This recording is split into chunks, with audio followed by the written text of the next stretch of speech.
여러분 이렇게 계절이 바뀌고 새로운 계절이 되면요, 우리가 꼭 하는 것들이 있습니다. 집안 정리를 한 번씩 하게 되지요. 또는 우리가 뭐 이사를 하거나 이렇게 되면 또 집 정리를 뭐 불가피하게 하게 되는데, 그럴 때마다 우리가 참 어려운 게 뭐냐면요, 이 버리는 거예요. 버리는 거. 왜냐하면 버려도 끝이 있어요, 없어요? 끝이 없거든요. 야, 평소에 이 많은 것을 어떻게 다 쌓아두고 살았을까 싶을 만큼 참 너무 많은 것들을 버리게 됩니다. 설레지 않으면 버려라라는 책이 있어요.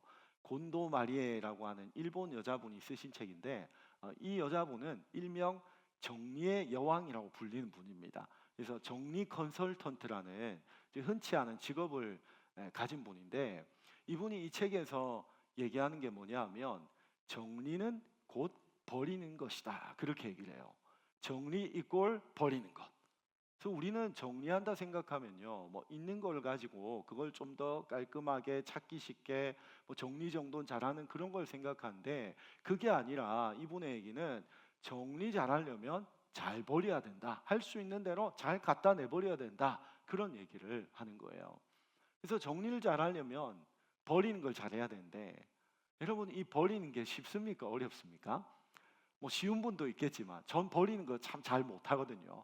저도 많이 이렇게 좀 쌓아두고 사는 편이에요. 어떻게 하면 잘 버릴 수 있을까? 이분은 자기가 물건을 버리는 이 기준이 굉장히 독특한 기준을 갖고 있대요. 그래서 어떤 물건을 이제 이걸 계속 보관을 해야 되냐 아니면 버려야 되냐, 이제 그런 고민을 할 때 이분은 그 물건을요, 가슴에 이렇게 딱 안아본답니다. 가슴에 그 물건을 딱 안아보고는 이게 지금 내 마음을 설레게 하면 이걸 보관을 하고, 설레지 않으면요 과감하게 갖다 버린다는 거예요. 굉장히 독특한 기준이죠. 그래서 이분의 책 제목도 설레지 않으면 버려라. 요즘 뭐 미니멀 라이프 이런 게 트렌드라 그래요.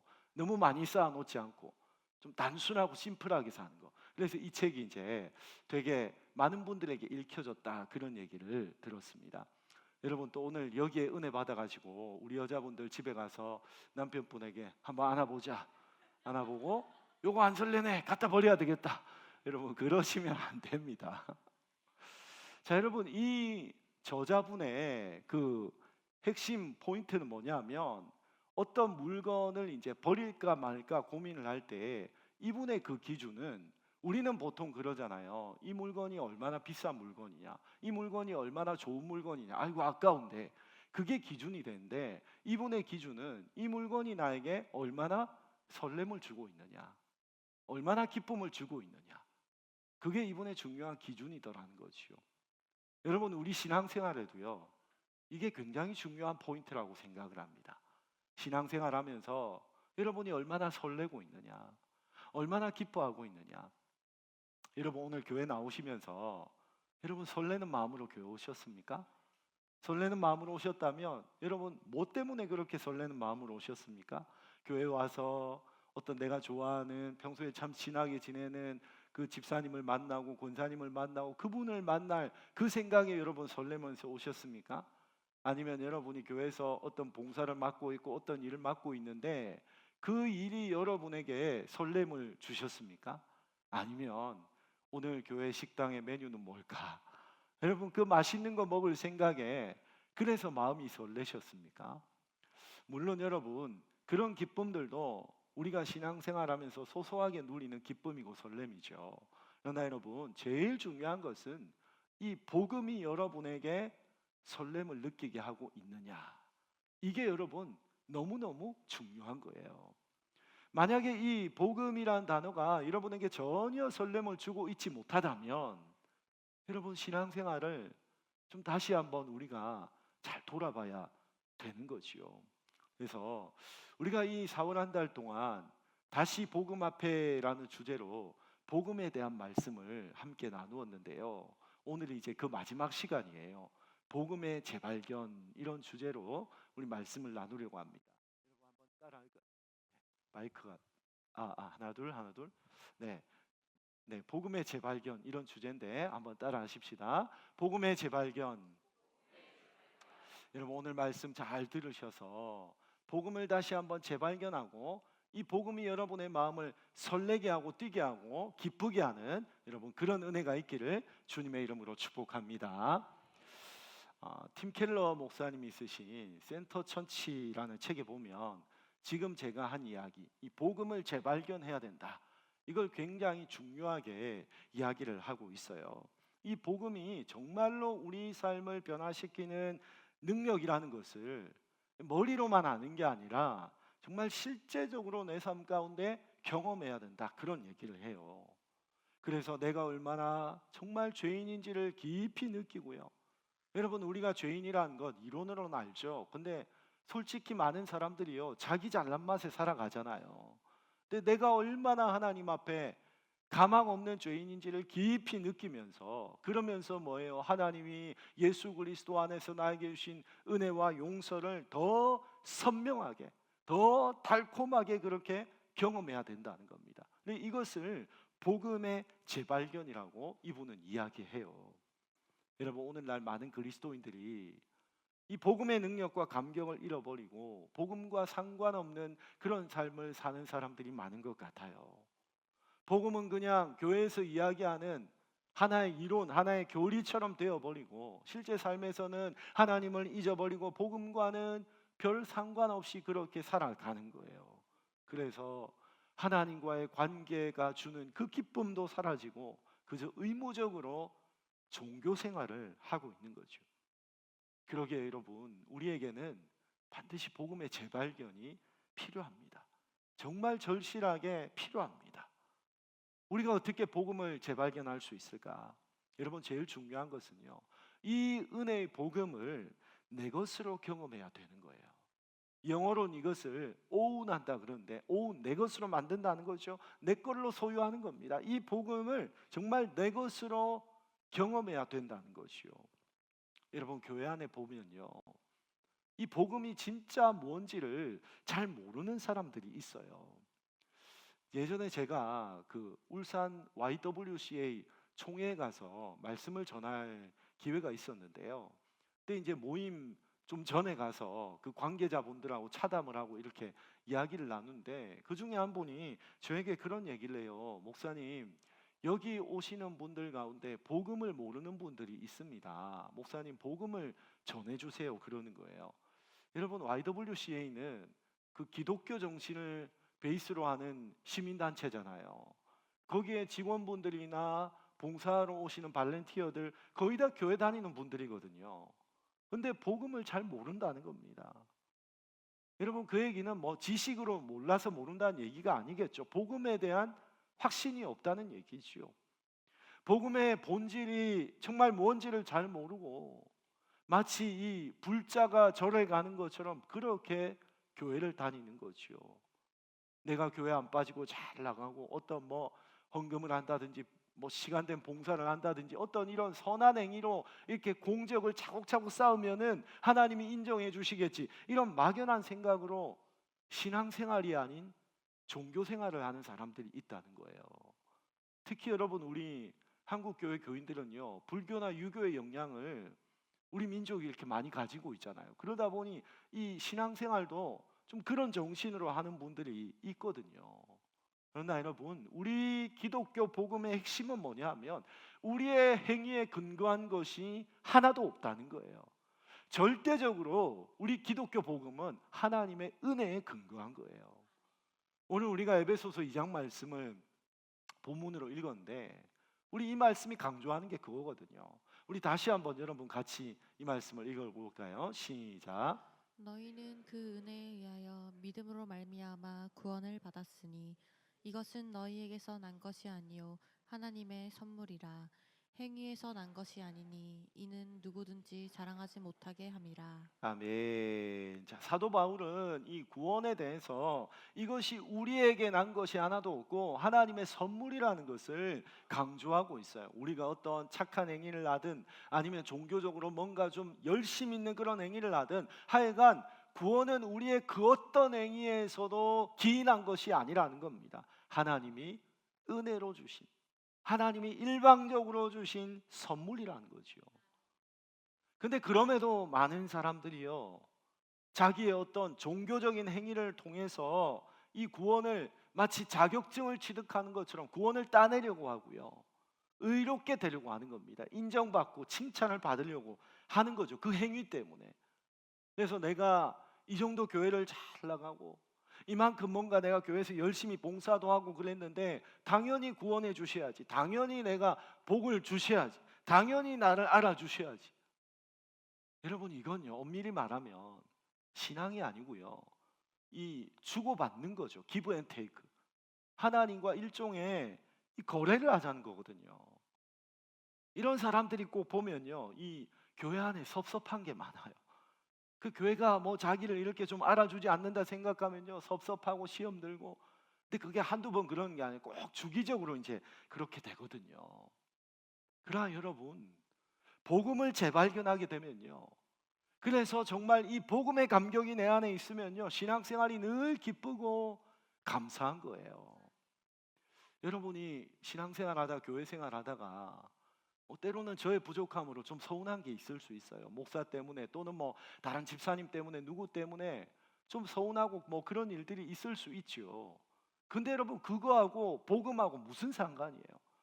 그 인간이 부족해서 내 마음이 조금 서운한 거하고 주님이 나에게 주신 이 복음의 영광스럽고 놀라운 은혜가 무슨 상관이 있냐는 거예요. 이 감격이 있으면요, 우리의 신앙생활 기뻐하지 않을 이유가 없어요. 감사하지 않을 이유가 없어요, 여러분.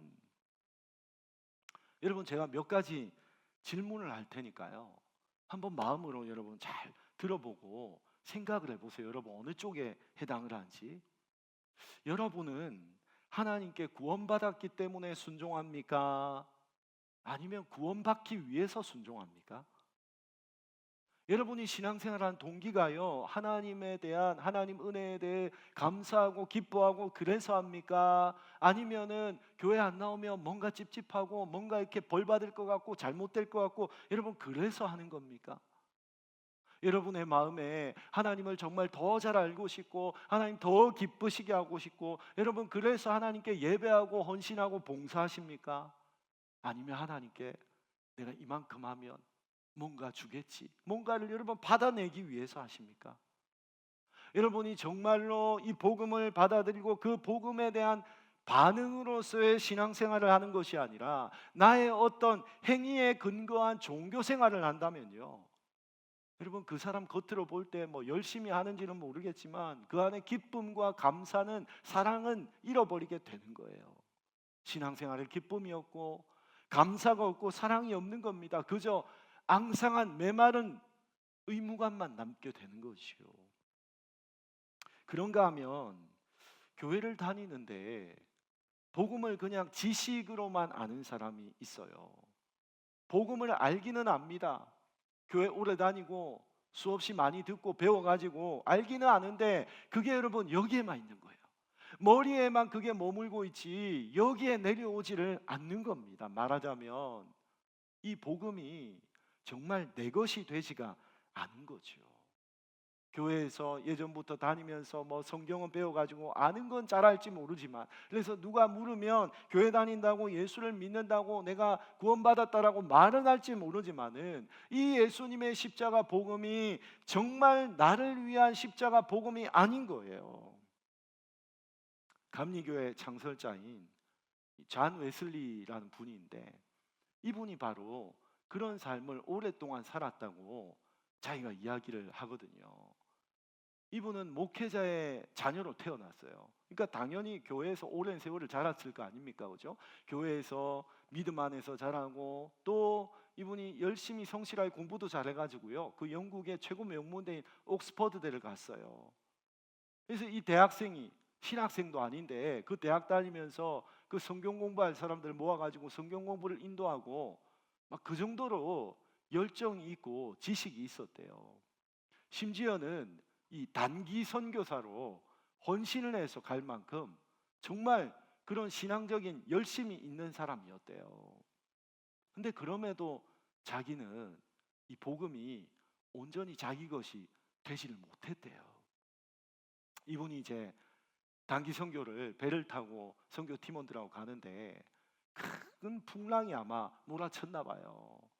생전 처음 느껴보는 그 죽음의 공포로 인해서 너무 무서워가지고 막 자기는 벌벌 떨고 있는데, 같이 그 선교가는 그 다른 팀원들 보니까요, 너무나 평온하게 막 찬양을 부르면서 그렇게 하는 모습을 보고 이분이 충격을 받은 거지요. 내 신앙은 이게 뭔가 고민을 하게 된 거지요. 그리고 그런 고민을 아는 채로 선교 봉사를 하고 몇 년 뒤에 다시 돌아왔어요. 돌아와서 어느 기도 모임에 나가게 됐는데, 그 기도 모임의 인도자가 이 웨슬리에게 믿음에 대해서 물어보더라는 거예요. 웨슬리가 대답을 했습니다. 나는 예수님이 우리 죄를 위해서 십자가에 죽으신 것을 믿습니다 라고 대답을 했대요. 모범 답안이죠, 그렇죠? 교회를 오래 다니고 지식도 있고 그러니까 100점짜리 모범 답안은 이야기를 한 거죠. 근데 그 인도자가 다시금 재차 물었답니다. 그 예수님이 우리 죄를 위해 십자가에 죽으시고 부활하신 것을 믿는다 그랬는데, 그 우리 속에 당신이 포함되어 있습니까? 그 우리 속에 네가 거기에 들어가 있느냐? 라고 질문을 한 거예요. 웨슬리가 당황을 했대요. 질문을 하니까 얼떨결에 뭐 보는 사람들도 있고 그러니까 그럴 때 그냥 예라고 대답을 했는데, 그날 집에 돌아와서 자기의 일기장에다가 내가 대답은 그렇게 했지만 나는 실제로는 그렇지 않다, 그렇게 썼다는 거예요.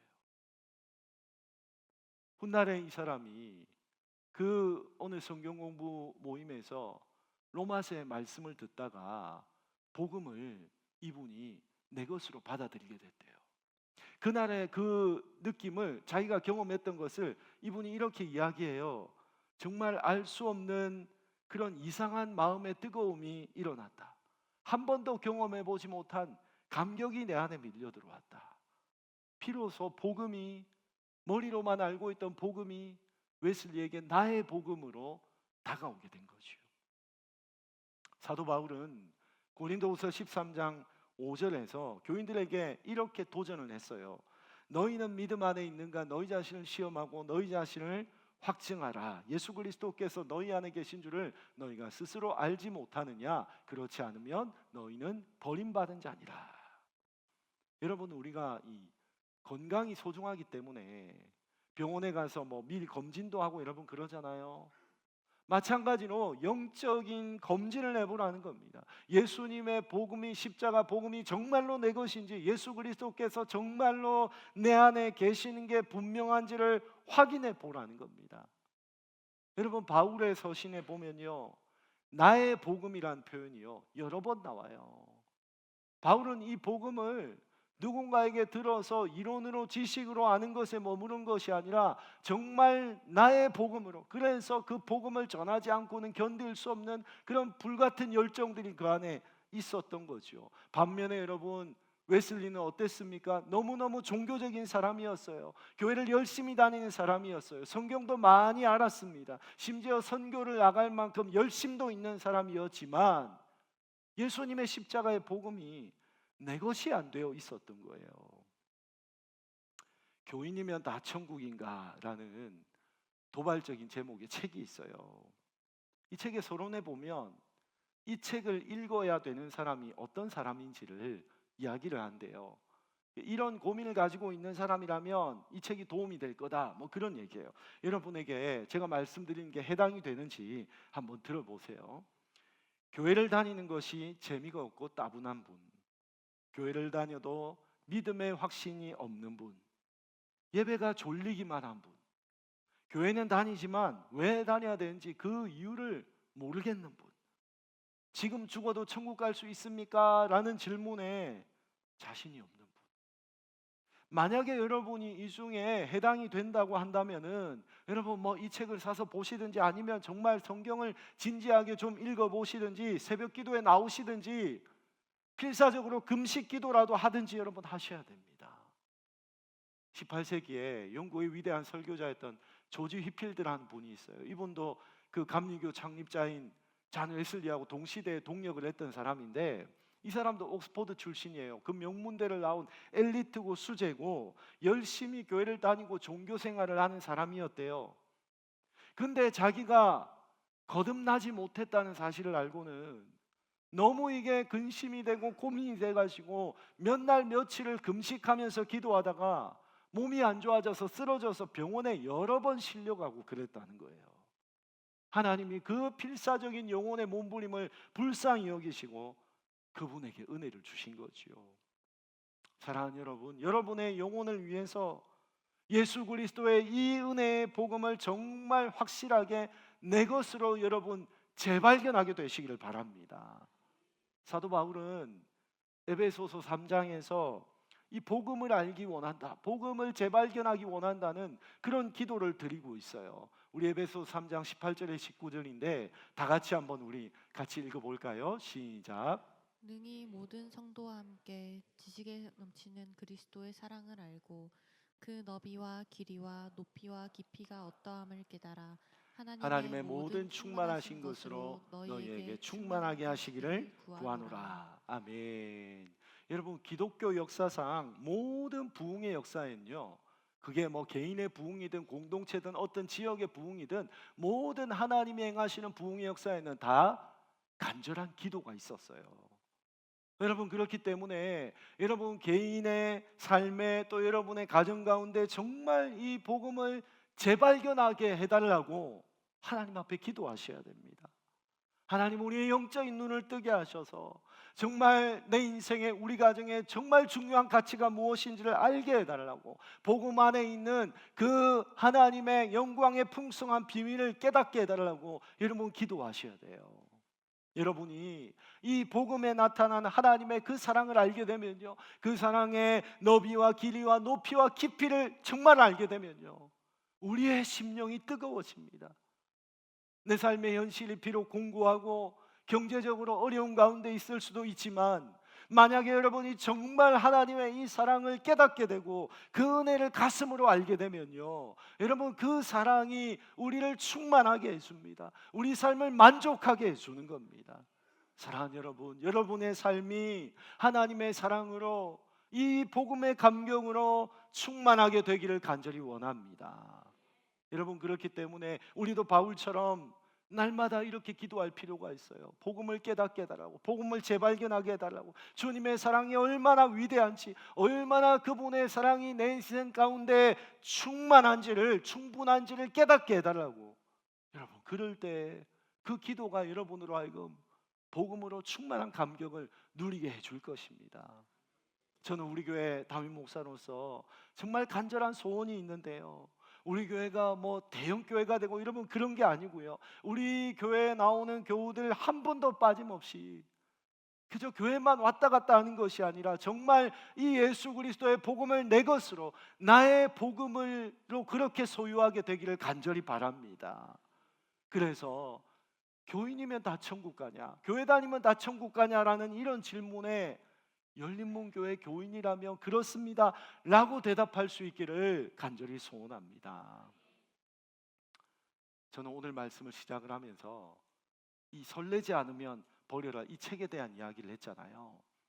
제가 이 책에 이제 이분이 주장하는 이 얘기를 보다 보니까 제 마음에 참 이렇게 고마운 마음이 이렇게 들더라고요.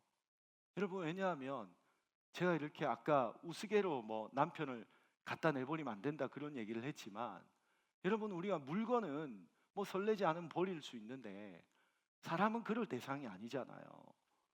근데 사실 우리 부부가 뭐 결혼해가지고 한 20년 30년 이렇게 살다 보면 어떻게 그 날마다 설레겠어요, 솔직히. 그죠?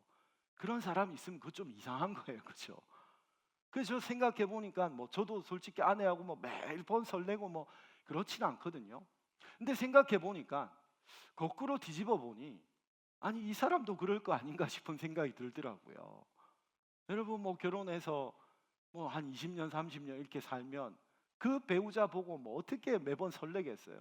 뭐 저 같은 사람이 이렇게 뭐 교회에서 뭐 목사라고 이렇게 여러분에게 뭐 대단한 것처럼 폼 잡고 하지만 집에 돌아가면 뭐 똑같거든요. 평범이야일 수도 있어요. 오히려 그 안에 감추어진 허물, 그 부족함, 그걸 이제 집에서 저 사람 다 보고 있는데 어떻게 여러분 그 뭐 설레는 마음이 있을 수 있겠어요?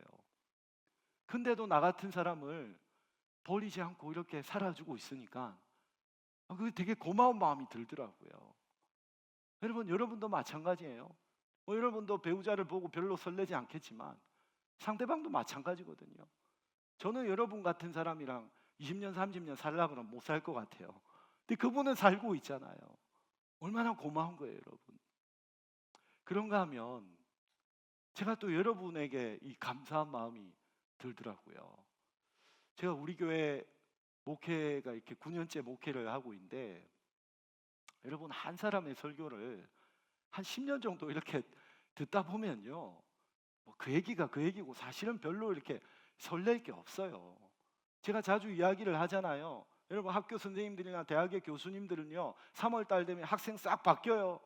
새로운 학생들 다 와, 그죠? 그러면 작년에 했던 거, 재작년에 했던 거 똑같은 거 가르칩니다. 교인들은요, 교회 교인들은 죽을 때까지 그 사람이 그 사람이에요. 이 목사도 10년, 20년 계속 그 사람이고, 그죠? 그러면 여러분, 그 뭐 설교라는 게 텍스트 딱 하나 정해져 있잖아요. 성경. 그 성경 가지고 뭐 오늘은 이 본문, 내일은 저 본문, 뭐 본문만 다르게 하지, 사실 쭉 가다 보면 결론은 늘 비슷한 거고, 뭐 설교가 다 그런 거 아닙니까, 그죠? 그러면 뭐 똑같은 목사의 이 설교를 한 10년 가까이 듣는 분들은, 물론 뭐 우리 교회 오신 지 얼마 안 된 분들은 벌써 안 설레고 그러면 안 돼요. 근데 한 10년 가까이 이렇게 제 설교 듣는 분들은 뭐 그렇게 뭐 매주마다 이렇게 설렐 게 있겠어요. 근데 그런 저를 여러분이 버리지 않으시고, 나 이제 딴 교회 갈란다, 이 교회는 더 이상 들을 게 없어, 설레지 않아, 그렇게 하지 않으시고 오늘도 이렇게 교회에 나와서 제가 전한 이 말씀을 들어주시니까 참 너무 고맙다는 생각이 들더라고요. 만약에 여러분 가운데 혹시라도 딴 데 가야 되겠다 이런 마음 가지셨던 분이 있다면 지금 약간 찔리셔야 돼요, 여러분.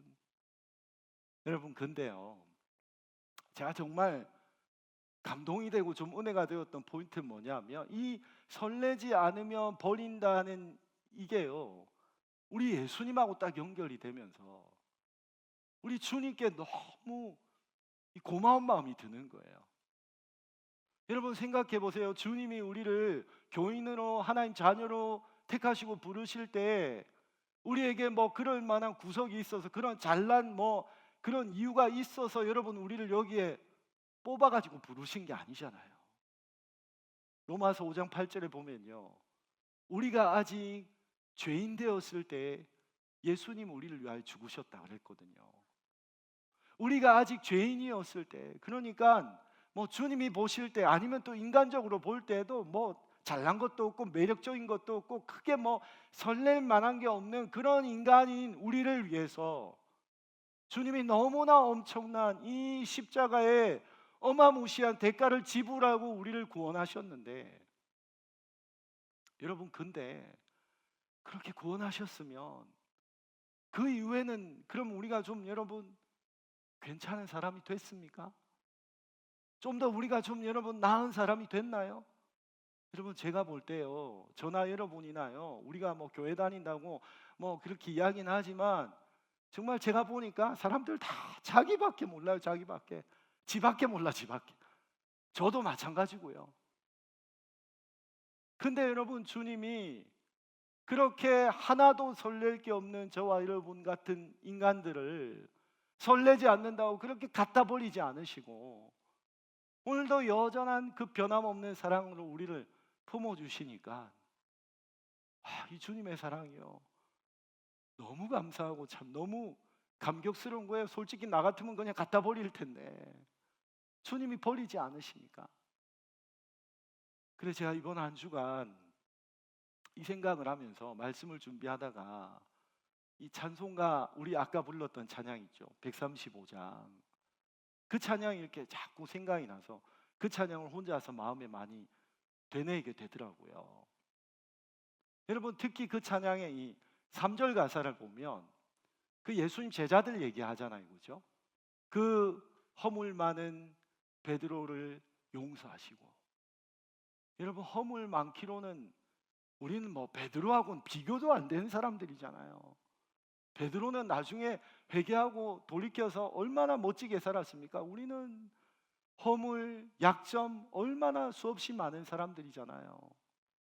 그 다음 보니까 의심 많은 도마에게 확신 주시고.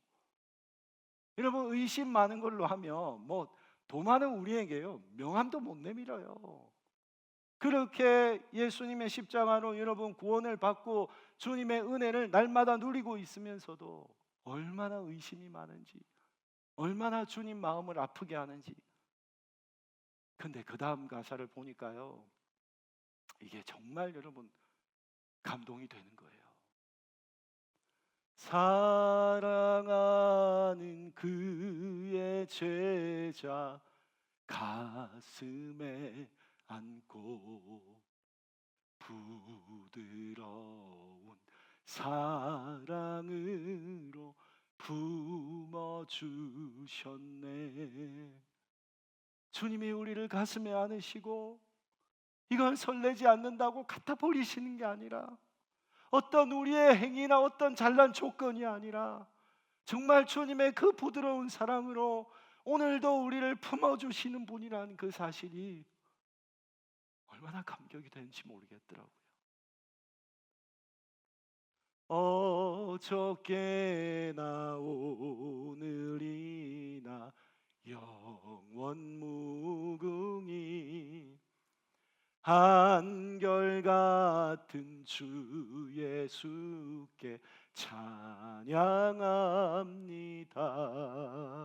세상 지나고 변할지라도 영원하신 주 예수 찬양합니다. 여러분, 저는요 이 찬양에 제일 은혜가 되었던 가사가 있어요. 한결같이라는 가사였어요. 여러분, 우리는 얼마나 한결같이 못합니까? 여러분의 배우자들 얼마나 한결같이 못합니까? 우리 교우들 보니까요 한결같이 못해요. 좀 한결같이 이렇게 기복 없이 신앙생활을 잘하면 좋겠는데 왔다 갔다 해요. 저라고 여러분 안 그렇겠어요, 그죠? 주님 보실 때. 근데 우리 주님은 여러분 한결같은 분, 한 번도 변함이 없으신 분. 여러분, 기왕 우리가 예수님 믿고 신앙생활 하는데 너무나 부족하고 못난 우리 같은 인간들을 주님이 한결같은 사랑으로, 변함없는 사랑으로 품어주시는, 여러분 그 주님에 대한 감격이 늘 우리 안에 있다면요, 여러분 우리 삶이 얼마나 행복하겠어요. 여러분, 복음의 재발견은요 이 은혜를 회복하는 겁니다. 그래서 늘 가슴이 뜨거워진 채로 신앙생활하는 거예요. 냉랭하게 메마른 가슴으로 무미건조하게 와서 초점 없는 눈동자로 앉아있다가 하는 게 아니라 늘 뜨거운 가슴으로, 벅찬 가슴으로 주님 만나러 설레는 마음으로 나오는 거죠. 사랑하는 우리 성도 여러분, 주님의 사랑과 이 은혜에 감사하면서 우리 열린문교회 모든 성도님들이 정말 복음의 감격으로 살아가시기를 주님의 이름으로 축복합니다. 허물 많은 베드로를 용서하시고 의심 많은 도마에게 확신 주시고 사랑하는 그 어떻게 하십니까? 가슴에 안고 부드러운 사랑으로 품어주시네.